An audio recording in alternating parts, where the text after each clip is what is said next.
Sabi dito, how to love the difficult people. Love pa rin, di ba? Paano ba natin mahalin yung mga taong mahirap mahalin? Paano kaya? Kasi madaling magmahal kapag mahal ka, uminamahal ka. Madaling magmahal kapag pamilya, kaibigan, at mga taong nagmamahal sa'yo. Pero ang tanong, paano mahalin ang boss mo ng pangit ang ugali? Paano mamahalin ang customer mo na masungit? Paano mahalin ang kapitbahay mo na nag-aaway sa'yo? Paano mahalin ang manugang biyanan mo na di mo kasundo? Paano mahalin ang anak mo na sobrang tigas ang ulo?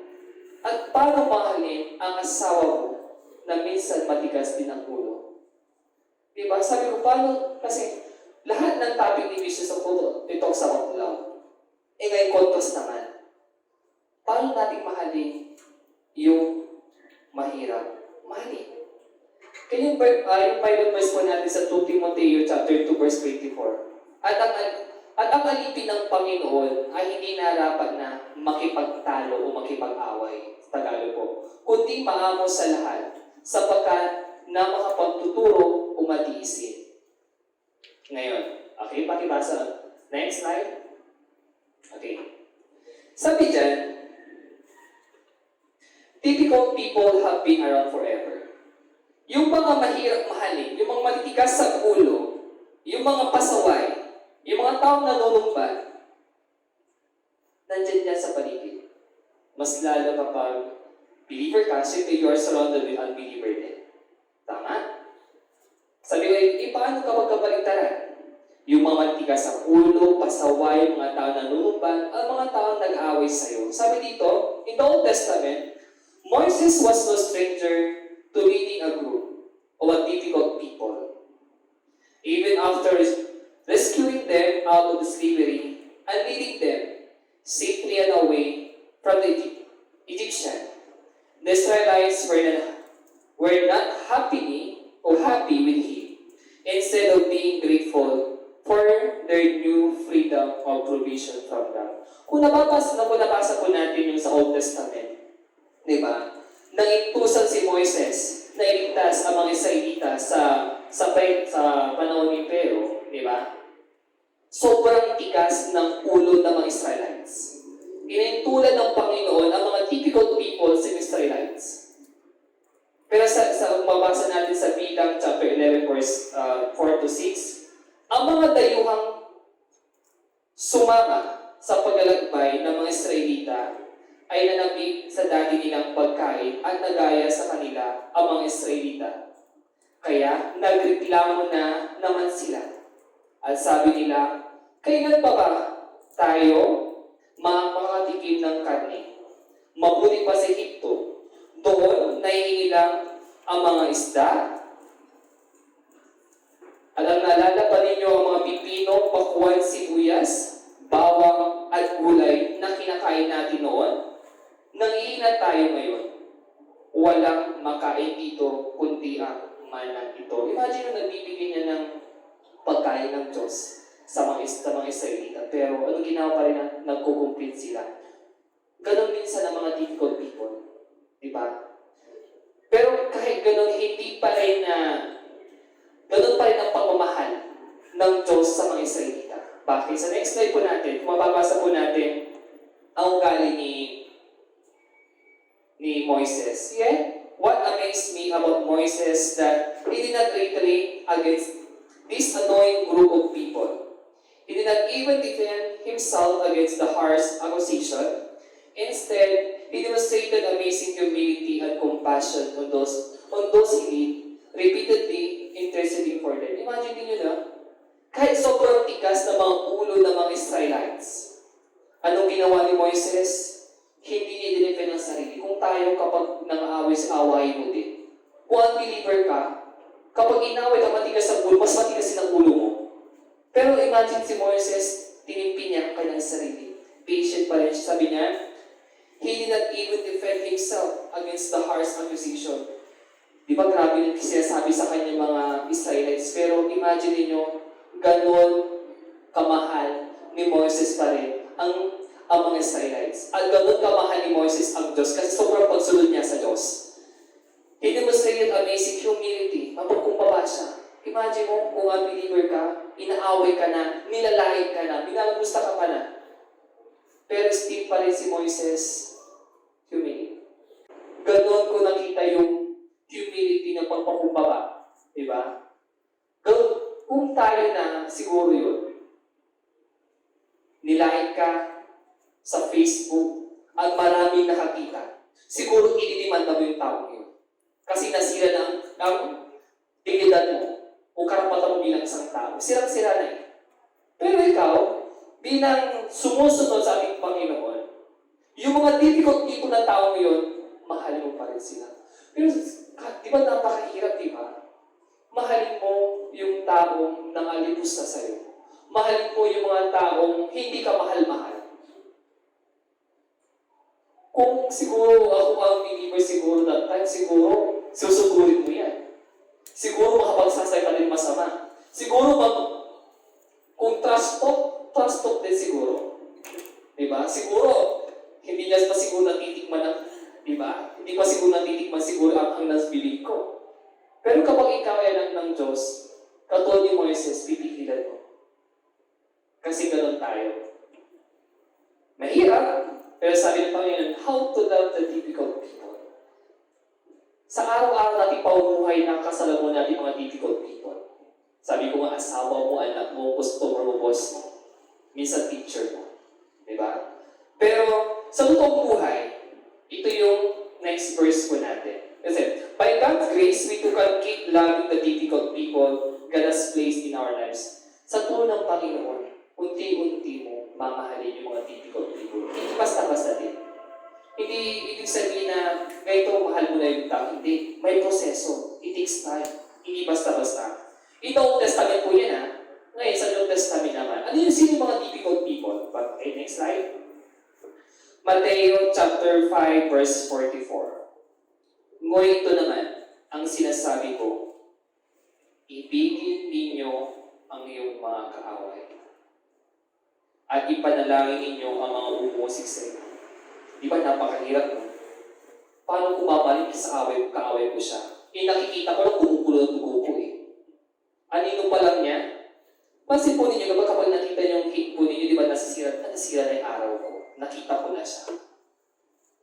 Pero ito yung isa sa pinakamahirap na utos ng Panginoon. Na mahalin mo ang kaaway mo. Paano ko siya mamahalin? Ikaaway mo nga. Kumuha siya ng masasama sa akin. Siniraan niya ako. Paano ko siya mamahalin? Pero kung tutusin ko, kung sabi ko kung unbeliever ka, kung masama siya, mas masama ka. Di ba iba, kung mabuti ka, mas mabuti ka sa kanya. Pero ang iba Panginoon eh, sabi niya, mahalin mo ang kaaway mo.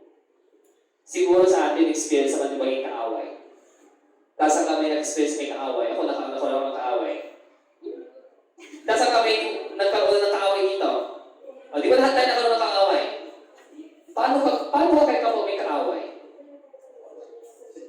O, siguro, ikaw mismo ang nakakala kung paano ka na may kaaway.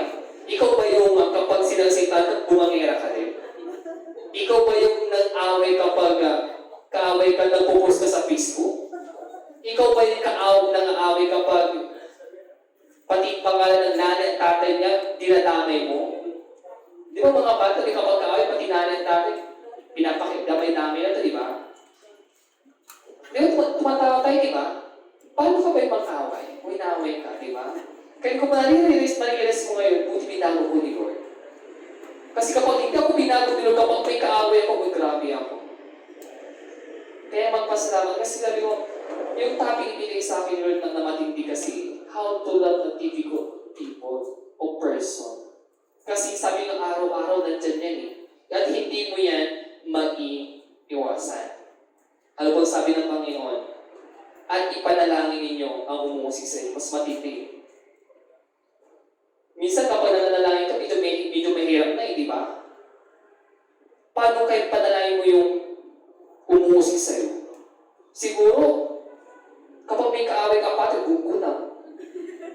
Di ba? Totoo, di ba? Alisin panalain mo siya, hindi pa ka mamatay. Eh kung ang believer, pinapanayin mo matay na siya, may mga samang mangyari sa kanya. Di ba? Napakakiri tayo kung kuna. Di ba? Buti, yung masamang gusto mong mangyari sa kanya, gusto ipanalain sa kanya. Pero ang Panginoon, ang gusto mong mangyari sa kanya, yung good sa kanya. Pero sabi ko man, napakatindi yung pagmamahal ng difficult people kasi. Sabi ko kanina sa inyo, madaling magmahal kapag mahal ka. At minamahal ka. Madaling magmahal kapag pamilya mong kaibigan na nagmamahal sa iyo. Pero paano ka baligtaran?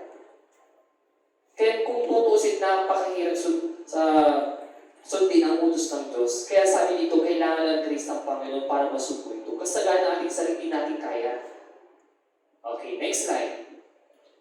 Quotes naman tayo, quotes of the day. Mahalin mo ang iyong kaaway dahil kahit anong sama nila ay hindi dapat maging dahilan upang magbago ang iyong pagkatao. Kaya anong sama nila, mahalin mo pa rin sila para hindi mabago ang pagkatao mo. Kasi kapag hindi mo sila minahal, yung pagkatao mo masisira din. Di ba? Kasi, bakit mo silang pagkatao? Kasi kaaway mo yan, papagsisig mo yung namumuhi ka sa kanya, yung gusto gantihan siya. Diba? Kailangan, kaya anong sama niya, huwag na mabago ang pagkatao mo. Kasi once nabago ang pagkatao mo, dahil sa kaaway mo, masisira din ang relasyon mo sa Diyos. Kasi utos ka, diba? Mahalin mo yung kaaway. Ipanalangin mo siya. Ulitin ko, mahalin mo yung kaaway dahil kahit anong sama nila, ay hindi dapat maging dahilan upang magbago ang iyong pagkatao. Okay? Next. Sa Lucas chapter 6 verse 28, pagpalain ninyo ang sumusumpa sa inyo. Noon, mahalin mo ang kaaway mo. Ngayon naman, pagpalain mo naman yung sumusumpa sa inyo. May mga taong sumusumpa sa iyo. Dapat yung taong yan, di na sila dumaman. Yung taong yan, diba, ay hindi na yan makapagtatapos kasi mahirap sila. Yung sinusumpahan nila na walang mangyayari sa'yo. Pero sabi dito, pagpalain mo, ibig sabihin pagpalain, kapag binato ka ng bato, batuhin mo ng tinapay. Pero sa tawag believer, kapag binato ka ng bato, batuhin mo ng halog lang. Mas matindi, diba? Pagpalain mo yung sumusumpa sa inyo at ipanalangin ang mga nag-aapi sa iyo. Imagine mo, sumusumpa, kaaway mo, umuusik sa iyo, at nag-aapi sa iyo. Ito yung mga difficult people na minsan nahirap gawin o mahirap mahalin. Ngayon, Kawikaan chapter 24 verse 17-18. Okay? Pero sabi ng Panginoon, huwag mo ikagalak ang pagbagsak na yung kaaway ng kanyang kapahamakan. Di ba natutuwa tayo minsan, di ba kapag ang believer ka? Kapag bumagsak siya, buti nga sa kanya. Karma is real. Di ba? Karma is real. Pero huwag mo ikagalak na may pagbagsak na yung kaaway ng kanyang kapahamakan. Kapag ginawa mo yun, magagalit sa'yo si Mang Diyos o si Yahweh. Kaya pala, kapag natutuwa ka sa nangyayaring masama sa kaaway mo at nagagala ka, ang Diyos gusto pala magagalit sa'yo. Yun ang pinasa ko nito pala kasi noon natutuwa din ako kapag kaaway ko, pagkaligong ko na ito. Ang galapagong mo. Diba? Mas totoo yun kasi sabi ko, kung galing ko na believer ako, kung masama ka, mas masama ako sa'yo. Kung mabait ako, mas mabait ako sa'yo. Pero nabago sa'yo, diba? Kapag ginawa mo yun, magagalit sa'yo si Yahweh at sila hindi niya parusahan. Kaya sabi nga bilang believer, sa Diyos ko na lang. Ang Diyos na mismo ang bahala sa kanya. Kasi hindi natutulog ang Diyos. Kung anong ginagawa masama sa'yo ng mga tao, kaibigan mo yan, katrabaho mo yan, asawa ng po yan, o sino mga tao yan, ipasa Diyos ka na lang. Kasi nga, ang Diyos ang nakakaalam ng lahat ng bagay. Pero mas matindi kasi kapag nag-away ka, may mga tao kasi na na hindi ka sasalita, pero kinikimkim yung sama ng loob sa kaaway po nila. Mas mahirap po yun. Mas mabuti siguro sinasabi, alis nasabi mo na, kasi kinikimkim mo, mahirap kasi, diba? Okay. Yan po. Kaya gayahin natin po si Hope. Sa next, chapter 31, verse 20 and 30. Pagturusan ng kaaway, hindi ko kinatuwa. From the who? Ni sa kanilang kapahamakan ako ay nagsaya. Kahit minsan hindi ko dinalangin na sila ay mamamatay. Kaya natin siya, kanong hirap na ginawa sa kanya ni Diablo. Pero still pa rin, hindi siya nag-isip, hindi siya gumawa ng masama sa kanyang kaaway. Bilang mananampalataya, gawin natin ehemplo si Job. Isipin natin na ang Diyos na pala ang bahala sa mga tao nag-aaway, gumagawa ng masama sa akin. Pero back to our topic ngayon, yung topic natin is how to love the difficult person. Okay? Dito na tayo sa main topic po natin. There is a six practical ways to show the love to a difficult person. Merong 6 na practical ways para mahalin natin yung mga hindi kamahal-mahal. Una, pray for your own heart. Ipanalangin mo yung puso mo mismo.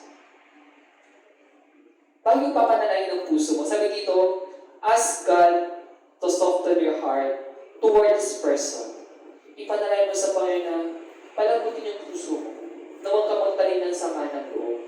Huwag ka magtanim ng hinanakit sa tao yun.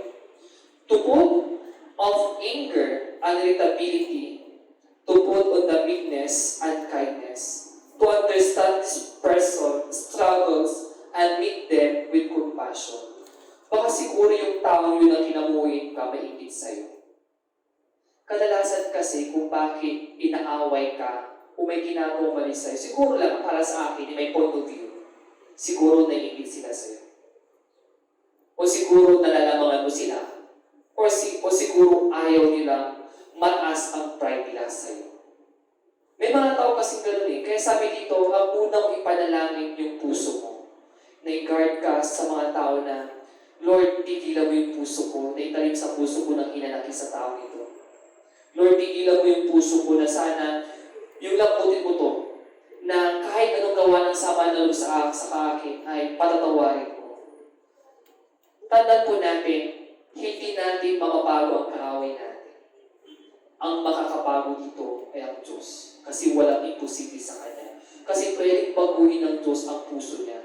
Kaya sabi dito, pray for your own heart. Ipanalangin mo na yung sarili mo, yung sa puso mo. Na magkaroon ng meekness and kindness to understand this person. Siguro, may problema itong tao ito. Ikaw na lang ang mag-adjust. Gano'n na lang, kapag Christian ka. Ikaw na lang ang mag-adjust sa Kanya. Paano kapag lagi mo nag-adjust sa Kanya? Ikaw ako, gano'n ka talaga ang Christian. Kung mag-adjust na tayo, mag-adjust. Kasi ang Diyos mismo nakakakita eh. Paano kapag suktulan na? Ipanalangin mo na lang sa Diyos. Kaya yung pangalawa po tayo. As next, sa Bible verse muna tayo sa pray for your own heart, okay? Yung Bible verse po dyan, Colossians chapter 3, verse 12 to 14. Sabi dito, kaya nga, dahil kayo hiniram ng Diyos, minamahal niya at pinili para sa Kanya, dapat kayo maging mahabagin. In short na mahabagin na, ito siguro tao, ito kawawa ito. Siguro nagpamahal siguro. Kaya ikaw mahabag ka na lang sa Kanya. Pangalawa, maging mabait. Kahit hindi siya mabait sa'yo, maging mabait ka pa rin sa Kanya. Tandaan po natin yan. Next, mapag-kumbaba. Ano yung pag-kumbaba mo? Yung sarili mo na lang. Next, mahinahon. Mahirap kapag may kaaway ka na mahinahon ka. Tandaan po natin yan. Kahit ako, kapag may kaaway, yung mahinahon ng boses mo, mahirap. Yung pinagsalita ka naman sa sorry, huwag na mo. Hindi natin mag-isa, hindi makita yun. Mas kung mahinahon ka, siguro yung taas ng boses, mas mataas ng boses mo. Mahinahon, di ba? Brother Ricky, mahirap mo naman yung love your difficult people, di ba? Mahirap. Pero laban pa rin tayo. Kaya sabi ko, bakit kayo mahirap yung topic ko hanggang, imagine yung ginagawa ko po ito, love your difficult people, na natapos ko, sakto pa lang ako. Thank you, Lord, sabi ko. Kasi nag-search ako ng mga Bible verse eh. Kasi hindi ko alam kung paano i-connect. Sabi ko, thank you, Lord, sa wisdom binigay mo. Mahinaon at mapagtiis. Magpasensya kayo sa isa't isa at magpatawad kayo kung may hinanakit kayo kanino man. You know, no? Magpasensya. Pagpasensya ko na lang siya. Alam mo yung parang, yung gusto mo siya talaga, tulong, di ba? Yung talagang gusto mo talaga siya suntukin, sampalin, pero iiwas ka na lang, pipigilan pa na lang eh. Kasi kapag hindi mo pinigil ang sarili mo, nagpasensya, baka ikaw mapahamak. Baka hindi mo pigilan ang sarili mo. Magpatawad kayo kung may hinanakit kayo kanino man. Magpatawad kayo gaya ng pagpapatawad sa iyo ng Panginoon. Kung kaya kang patawarin ng Diyos, kailangan mo rin patawarin yung mga titikot tipo na nakasurround sa iyo. Okay? Yung una, ipanalangin ang puso mo. Pangalawa, siyempre, kapag pinalangin mo ng sarili mo yung puso mo, ipanalangin mo na siya. Diba? Siyempre, napalangin mo sarili mo, diba? Siyempre, kapag pinalangin mo siya, hindi mo pinalangin yung sarili mo, baka mag-contrast, kaya pray for them na lang. Sabi dito, ask God to be work in their hearts, drawing unbelievers to Himself, and sanctify between believers to become more like Jesus. Kikilos ang Diyos sa puso ng mga taong mahirap pakisamahan. Mahirap mahalin. Bilang believers, tayo'y gagamitin ng Diyos para paguhin sila. Alam nang gamitin ng Diyos ang believers, siyempre, ginamit ka siguro. Siguro yung kaaway mo, ginamit sa'yo para may courage mo siya, para maging believer din siya. Baka yung way siguro na inaway ka, pero minsan natin yung nakaaway natin, sila mismo naging close natin. Di ba minsan? Okay? Pray for them. Ipanalangin natin siya. Kahit labi mo sa layo inuulit kahit na anong ginawang masama sa'yo, tandaan natin, ipas sa Diyos na natin lahat. Okay, sa Bible verse po natin sa Pilipos, next, chapter 1, verse 9 to 11. Idalangin ko sa Diyos ng iyong pag-ibig ay patuloy na sumagana. Patuloy kasi, hindi dapat patuloy pa rin yan. Na sumagana at masangkapan ng malinaw na kalaman at pagkaunawa. At sagana na sa mga gandang katangian, kaloob sa inyo na Jesucristo na iksikararangan ay kadalakilan ng Diyos upang mapili ninyo ang pinakamahalaga sa lahat. Sa gayon, pagbalik ni Kristo, matagpuan kayong malinis, walang kapintasan. Siyempre naman, pagbalik ng Panginoon Jesucristo, dapat malinis ang ating puso. Paano kapag puno ng hinanakit ng puso mo? Paano kapag dumating ang Panginoon? Tandaan po natin, tinitingnan tayo ng Diyos, hindi sa pisikalan nyo natin. Tinitingnan tayo ng Diyos kung anong linis ng puso natin. Kasi, pwede nating patawarin yung tao. Pero minsan, mahirap nating patawarin kung anong ginawa niya. Minsan, nakariting na kasi minsan. Nakita mo siya, napatawad mo na siya, pero yung ginawa niya sa'yo, medyo mahirap patawarin. Pero ang Diyos, kahit anong bigat na gawa mong kasalanan, pinatawad ka niya. Di ba? Kasi kulit ng niyete ang pagpapatawad na sa'yo. Pero bilang tao, siyempre nasa flesh pa rin tayo. Kailangan pa rin natin ang grace ng Panginoon. Sabi mo nga, sagana ng ating sarili, mahirap natin gawin. Di ba? Inaway ka, mahalin mo. Ginawa ka ng masama, papanalangin mo. Nang-aapi sa'yo, pagpapalangin mo. Di ba? Imagine mo, mas madami yung grace doon sa kaaway mo, di ba?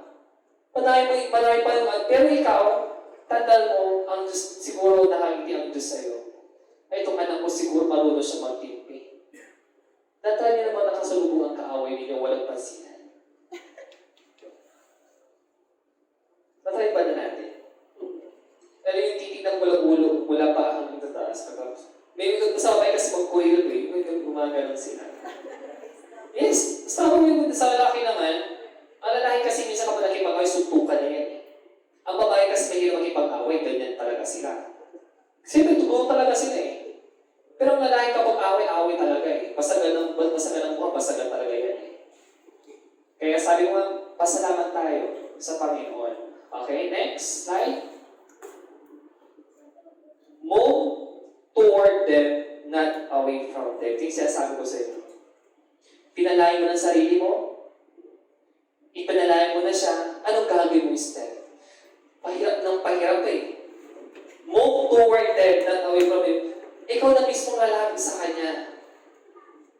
Di ba sabi ko, ang big example dito sa Bishop Pastor, nilapit, di ba? Ginawa naman sa pero nilapit, isang kinamot sila. They are exactly the people we need to be intentionally moving forward. Find ways. Gawa daw tayo ng paraan to engage them in conversation. Makipag-usap pa tayo para magayos. Kasi kapag hindi ka nakipaglapit sa Kanya, ay nakipag-usap, tatagal yan. Pansin sa mamisa sa mga kapatid, di ba?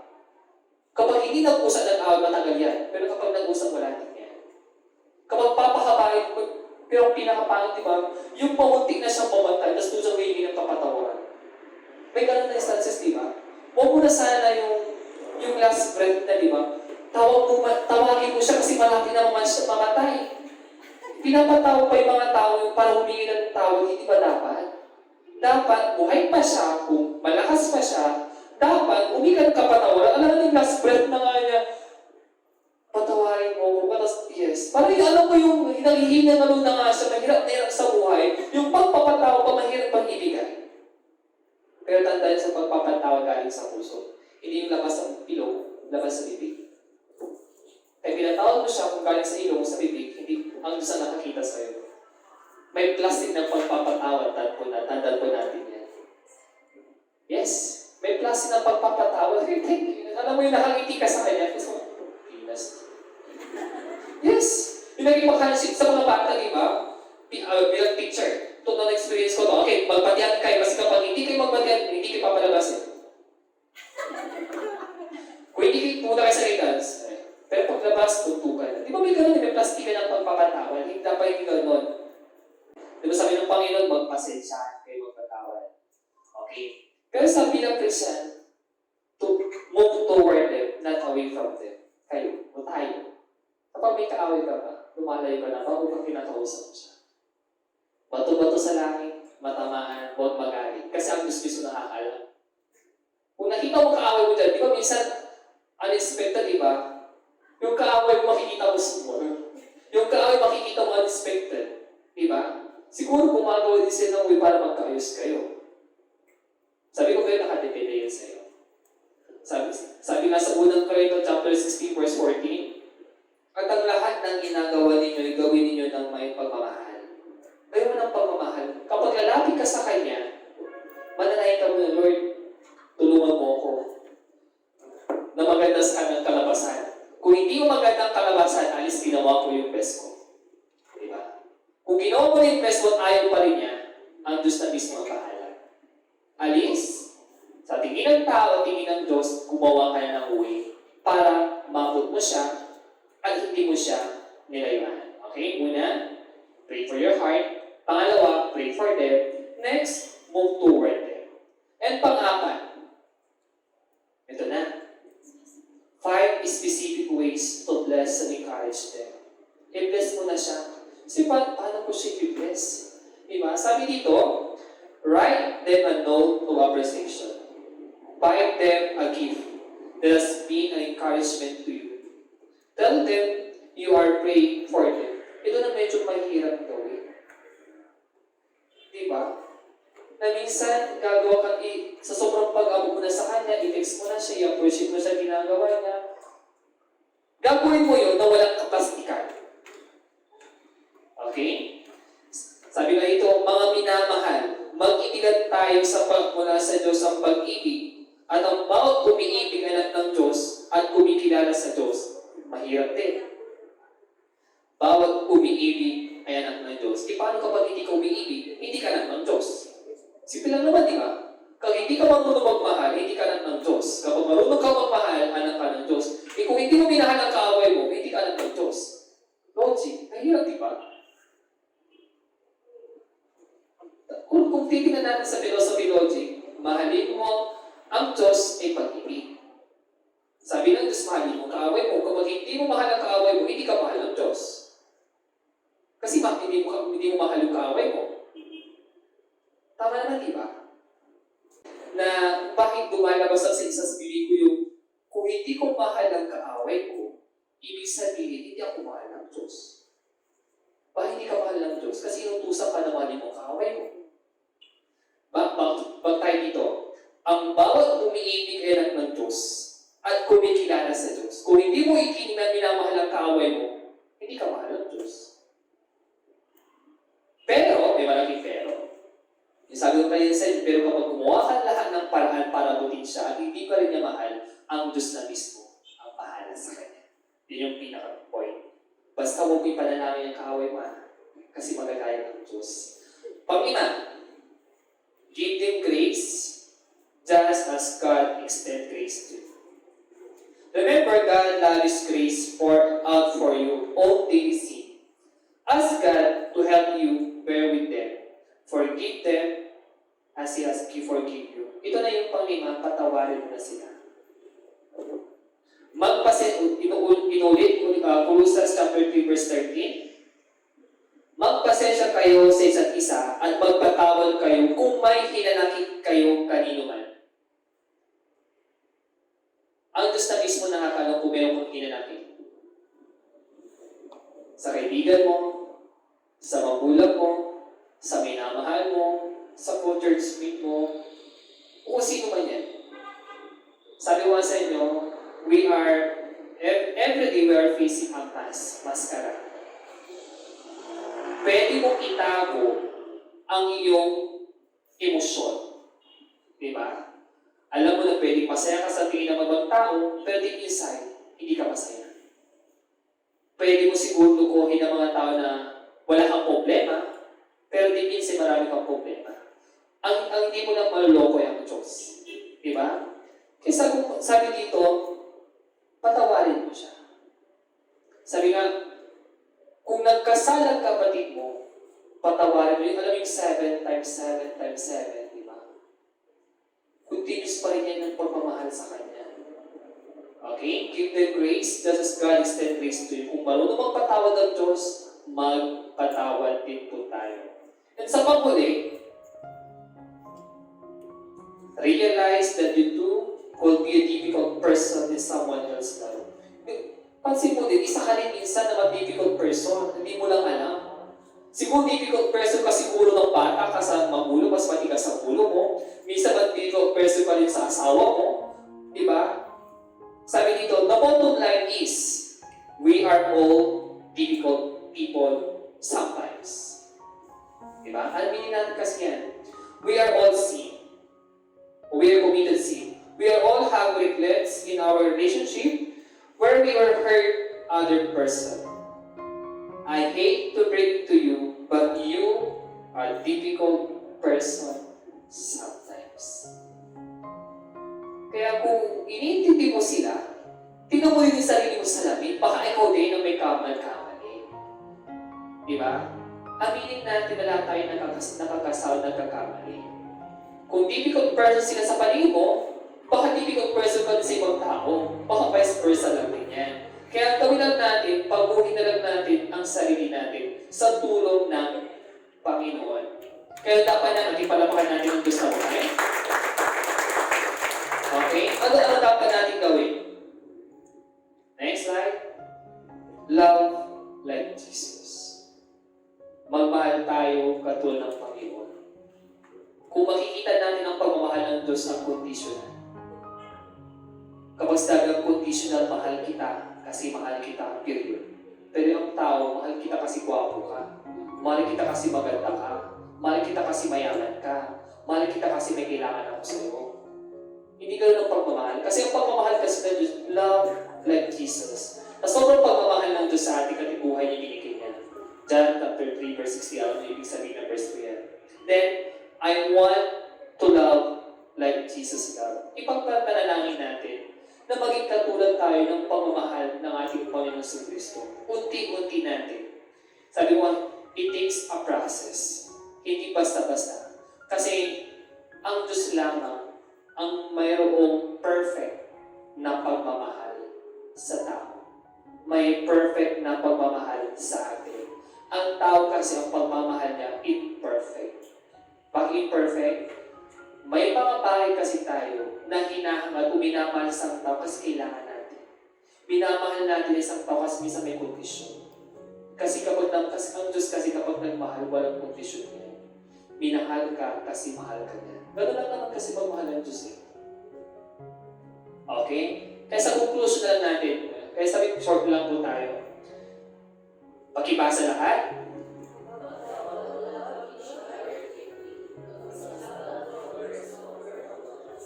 Yes.